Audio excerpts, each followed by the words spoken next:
Fire broke out at a water park under construction in Sweden's second largest city of Gothenburg.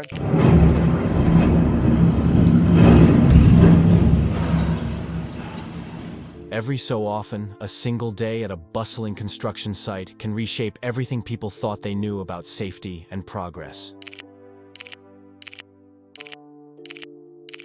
On February 12, 2024, at the Oceana Water World construction site in Gothenburg, Sweden, what began as an ordinary morning suddenly transformed into a catastrophic event. Popular Swedish amusement park. Flames spread across several water slides and a hangar-like building at the Oceana Water Park. Workers arrived filled with hope that their project would soon welcome guests to a beautiful new water park. The water park was scheduled to open this summer and that it cost just over $10.5 million to build. Then, an alarming smell signaled the start of a day no one would forget. Liseberg's history and vision. Liseberg is one of Europe's most cherished amusement parks, and it has a special place in the hearts of Swedes. Founded in 1923, this park has seen millions of visitors pass through its gates, each seeking thrilling rides, tasty treats, family fun, and the unmistakable festive atmosphere that comes with a historic theme park. Set in the city of Gothenburg, Liseberg is surrounded by canals and a picturesque old town, making it both a cultural and entertainment hub. Over the years, the park has maintained a reputation for innovation while holding tight to its historical charm. As it grew and evolved, new attractions were introduced, older rides were lovingly maintained, and park management always tried to balance nostalgic elements with modern and exciting additions. The plan to introduce a water park, eventually named Oceana Water World, came about in the lead-up to a significant anniversary for Liseberg. The concept was meant to complement the main amusement park by giving guests a year-round experience. With colder weather common in Sweden, a water park that could function even in chillier months made perfect sense. Families could enjoy heated indoor pools, imaginative slides, and areas designed especially for children, while the design would still offer visitors an outdoor experience in the warmer months. This dual indoor-outdoor idea was projected to position Liseberg at the forefront of European water park experiences, drawing not just local Swedes, but also tourists from all over the world. Behind this ambitious vision was a management team eager to see Liseberg remain relevant, exciting, and profitable. Andreas Andersson, the CEO of Liseberg, was a key figure behind the park's broader expansion strategy. With an eye on the future, he believed that continuous growth and renewal were essential if Liseberg was to outshine other popular theme parks across Europe. Adding the water park meant introducing state-of-the-art slides, themed swimming pools, wave machines, and relaxation zones where visitors could unwind after a full day in the main amusement park. As construction got underway around 2020, optimism ran high, and it seemed certain that Liseberg was on track to unveil a feature that would be celebrated far and wide. Yet, as with any large-scale building project, there were hurdles. Delays arose, and the initial target opening date was pushed back from 2023 to 2024. Supply chain issues, potential labor shortages, and various logistical snags meant the construction teams had to remain flexible. They adapted building timelines, shifted resources as needed, and maintained a close watch on budgets. Although it was occasionally stressful for everyone involved, each milestone they reached, like completing the initial structure or installing key wave pool components, brought the dream of Oceana Water World one step closer to reality. By early 2024, it felt like the finish line was finally in sight. There was a growing confidence that the water park was just months away from completion. Workers arrived day after day, tools in hand, pleased to be part of something that would enchant visitors for generations. Nobody, on that crisp, cold February morning, would have ever guessed that an ordinary day of final checks and finishing touches would soon descend into a catastrophe that would overshadow all of the park's bright possibilities. The construction setup and final preparations. As the new year of 2024 dawned, the Oceana Water World site was already buzzing with activity. Crews arrived every morning, often before sunrise, ready to tackle the work that remained to be done.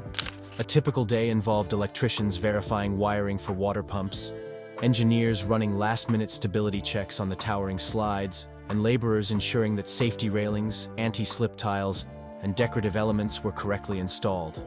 It was a symphony of tasks, with each small achievement contributing to the larger vision of a world-class water park. NCC, a highly regarded construction company based in Stockholm, oversaw much of this process.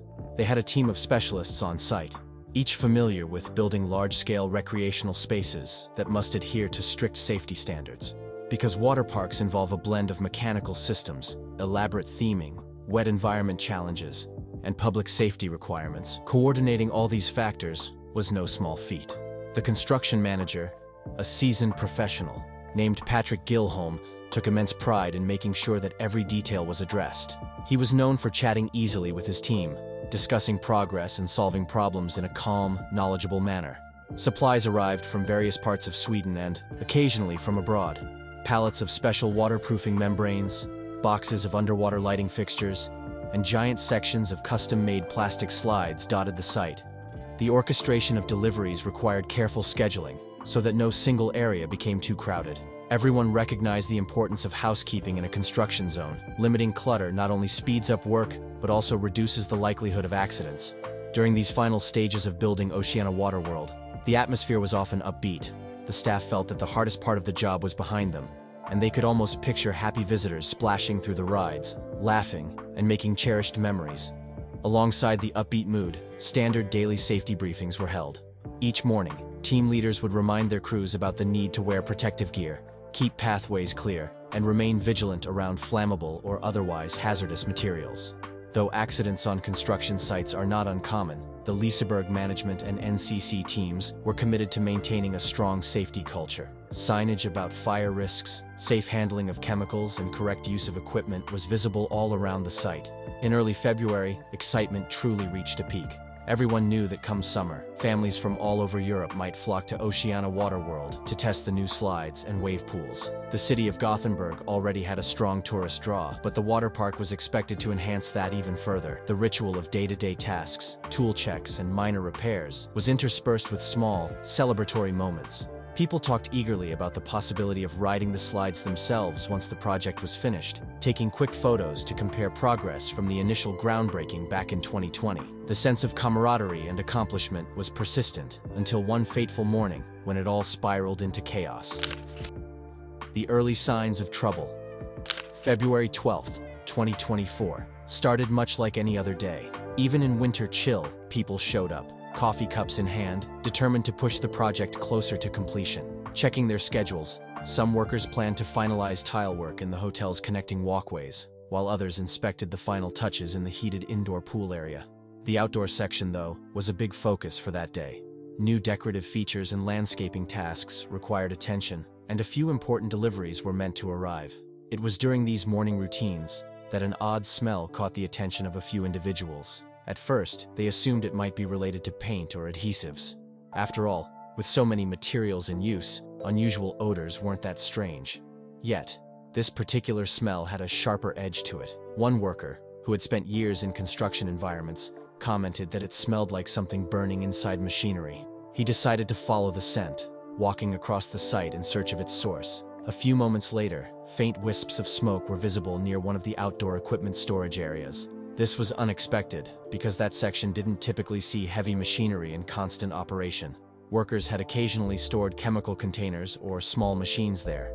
Concerned, the worker radioed into the site office, asking for a safety lead or someone from management to come take a look. Patrick, known for his hands-on approach, was often the first to respond to such calls. People say he was especially proactive whenever safety was at stake, treating every clue of a potential problem with seriousness, no matter how minor it might initially seem. Still, even with these warning signs, most on-site carried on as usual. Nobody yet understood the gravity of what was brewing. Some built scaffolding near the wave pool, others moved equipment to the interior, and a few chatted while waiting for the next truck delivery. The day's to-do list was lengthy, but everyone hoped they could effectively address any minor snags. Little did they know that within minutes, the situation would devolve into something terrifying and life-altering. As smoke gradually rose, more workers began to notice. People started calling out, "Do you see that smoke? Where's it coming from?" The sense of worry spread, prompting a few to gather near the area in question. Before they had time to react properly, the smoke thickened, its dark plumes growing more intense, and the smell turned from acrid to distinctly alarming. When the first visible flame peeked through, tension shot through the crowd, and a collective sense of urgency kicked in. It was no longer a matter of curiosity. This was a real fire, and it was about to surge in a way nobody had ever anticipated. Rapid escalation of the fire. The first moments after the flame appeared were critical. According to standard site procedures, anyone who spotted a fire was supposed to raise the alarm, call the fire service if needed, and alert the on-site managers. In this scenario, the alarm was indeed raised, and staff quickly tried to locate fire extinguishers and hoses in hopes of dousing the flames. However, the level of smoke had already grown intense, and the fire seemed to be feeding on some highly combustible materials. While smaller-scale fires could often be contained with rapid action, this one expanded at a frightening speed. Within minutes, what began as a relatively small flame turned into an inferno. Many construction projects store large quantities of flammable substances, such as insulation materials, chemicals for water treatments, and various building supplies that can ignite under the right conditions. At Oceana Water World, these substances become a potent combination that fueled the growing fire. Thick clouds of smoke billowed into the sky, visible from parts of Gothenburg far beyond the Liseberg grounds. Workers fled from the immediate area, some coughing and shielding their eyes. Although the crew did their best to keep calm, a wave of panic inevitably swept over many who realized just how severe the fire was becoming. Between the confusion, the sound of sirens approaching, and the thickening haze, people began shouting directions. "Get out of here! Call the fire department! Secure that door!" The noise level soared, but a strong sense of camaraderie also emerged. Many workers helped each other navigate through the site, pointing out safer exit routes. Some were worried about friends still stationed in different sections of the park. A few tried to ensure everyone on their team was accounted for, but it grew more difficult by the second, as visibility dropped alarmingly fast. Then came the explosions. Whether caused by pressurized materials, gas canisters, or a reaction between chemicals isn't entirely clear in the immediate chaos, but these blasts reverberated through the site like thunder. They shattered windows and sent debris flying. People in and around the site described how each explosion felt like a powerful punch in the chest, a sign that the entire situation had escalated to a level nobody could have foreseen. The blasts not only worsened the fire by scattering more burning materials, but also made it extraordinarily dangerous for anyone attempting to contain the blaze. Emergency response and evacuations. By this point, the Swedish emergency services, including fire trucks and ambulances, raced to the scene. Sirens blared across Gothenburg, alerting people to a significant incident unfolding near Liseberg. A large perimeter around the construction site was established almost immediately. Police took control of traffic and kept onlookers at a safe distance while firefighters prepared their equipment. Local residents who were on their way to work reported seeing dark smoke filling the sky, and traffic updates on the radio urged caution or alternative routes to avoid the area, further emphasizing the severity of the fire. Inside the perimeter, chaos reigned, but emergency responders were well trained to deal with precisely these scenarios. Firefighters unpacked hoses, and some used thermal imaging to identify the hottest spots. At the same time, paramedics positioned themselves to treat anyone suffering from injuries, especially potential smoke inhalation or burns. Constructing a water park near existing buildings also posed a risk to surrounding structures, including the newly opened Grand Curiosa Hotel next door. Officials had to swiftly decide whether to evacuate the hotel to protect guests and staff. Ultimately, they did, guiding everyone away from the hazard zone and into safer areas of Gothenburg. Despite strong efforts by the construction crew and the emergency teams, the blaze's progress was relentless. Firefighters had to contend not just with the flames themselves, but also with the structural instability that quickly developed. Records from the day would later reveal how certain support beams, though designed to withstand standard stress, had compromised integrity after prolonged exposure to intense heat. A building that was almost ready to open had turned into a trap of twisted metal and weakened concrete.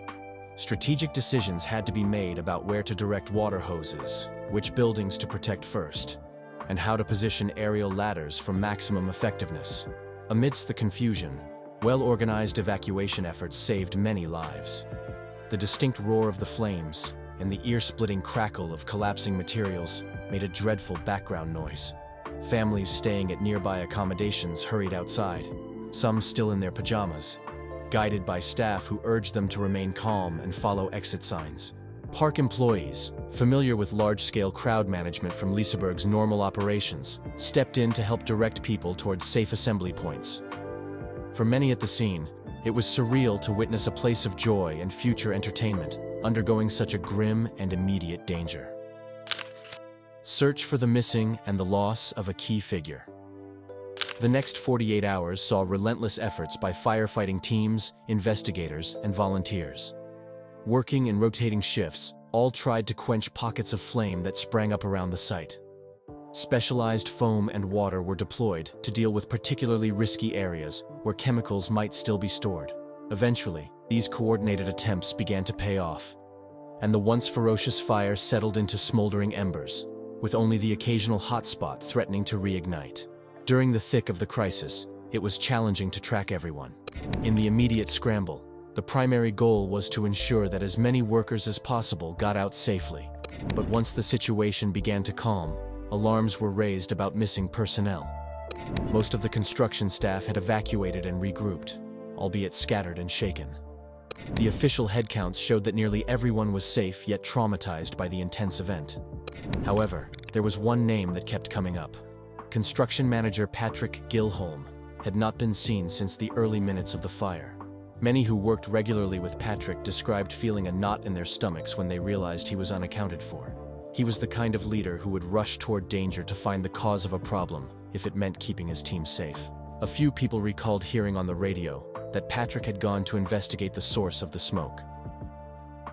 As hours passed without any word from him, anxiety rose among his colleagues, the firefighters, and Liseberg's management. A thorough search became a top priority. Fire crews carefully entered areas deemed stable enough to explore. They sifted through debris, checked partially collapsed corridors, and examined any spot where someone could plausibly be trapped. Unfortunately, these searches took place in an environment still fraught with heat, dangerous chemicals, and precarious structures. Each search team had to move slowly, mindful that a misstep could lead to further injuries. Over the course of the first day and into the next, concerns for Patrick's safety grew. Rumors circulated among the construction staff about what might have happened.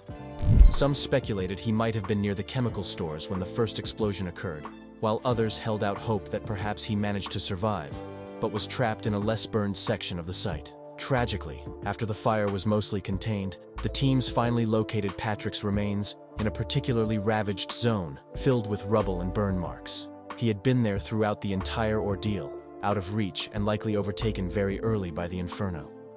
The discovery hit everyone hard: construction workers, firefighters, and Liseberg employees alike. Although they had seen the destruction firsthand, many still held on to some hope that Patrick might be found alive. His death cast a pall over the site, turning an already devastating event into a heartbreaking loss that would be felt for a very long time. Damage to the site and immediate aftermath. Once firefighters managed to fully extinguish the flames, the scale of the havoc inflicted on Oceana Water World became painfully evident. Smoking ruins replaced large sections of what had been a promising new attraction. Steel beams lay warped from high heat. Piles of charred wood and melted plastic slides were scattered across the ground, and walls that had once stood tall were cracked or reduced to blackened fragments. For days, small plumes of steam and the occasional smoky odor continued to rise, reminding everyone just how severely the fire had rampaged. The main wave pool had suffered immense structural damage, its elaborate mechanical systems ruined or badly scorched. The slides, once a symbol of fun and excitement, were twisted and shredded. The indoor areas, though somewhat shielded from the flames, still bore extensive water and smoke damage. Any dream of opening the park in the upcoming summer vanished. It was now a matter of determining whether the entire project needed total rebuilding, or if it was feasible to salvage something from the wreckage. Liseberg's management, including CEO Andreas Andersson, quickly shifted focus to crisis response. They set up support systems for the workers, many of whom were traumatized by witnessing a massive fire and losing a colleague. Additional counselors and mental health professionals were brought in, recognizing that it can be deeply unsettling to see a work site turned so suddenly into a disaster zone. Anderson spoke in a brief statement about how the entirety of Liseberg was shaken by the loss of life and the scale of destruction. He vowed that the park would cooperate fully with investigators and the authorities to understand what happened, and to ensure that lessons were learned and necessary changes were made. Initial investigations and possible causes. In the days that followed, the Swedish Accident Investigation Authority joined local fire officials to begin a thorough probe of the incident. Their objective was to determine precisely where the fire had started, what had fueled its rapid spread, and why there had been such powerful explosions. Early clues pointed toward a technical malfunction, potentially linked to construction equipment in the outdoor storage area, where workers first noticed the odd smell. Investigators discovered twisted remains of machinery and shredded containers in that zone. They also gathered testimonies from workers who recalled hearing strange sounds or seeing sparks moments before the first flames appeared. One major factor was the presence of flammable chemicals used for water treatment processes, as well as specialized insulation materials. Construction sites routinely store these materials, and strict protocols typically dictate how they must be handled and where they can be kept. However, as the project neared completion, some protocols might have relaxed or grown less rigidly monitored. Investigators collected samples of various substances found among the debris and performed lab tests to figure out precisely which chemicals were involved. This detailed analysis would take time, but it was crucial to understand whether certain materials had been improperly stored. The inquiry also encompassed standard safety measures. The site was equipped with fire extinguishers, sprinkler systems in key areas, and basic training for the crew. However, early remarks from officials suggested that even if the protocols were properly followed, they might not have been adequate to manage an incident of this magnitude. Any chain of small lapses, like ignoring a minor smell or storing extremely reactive chemicals too close together, can lead to a perfect storm. The question was whether accountability should lie with specific individuals, or if it was a broader systematic breakdown.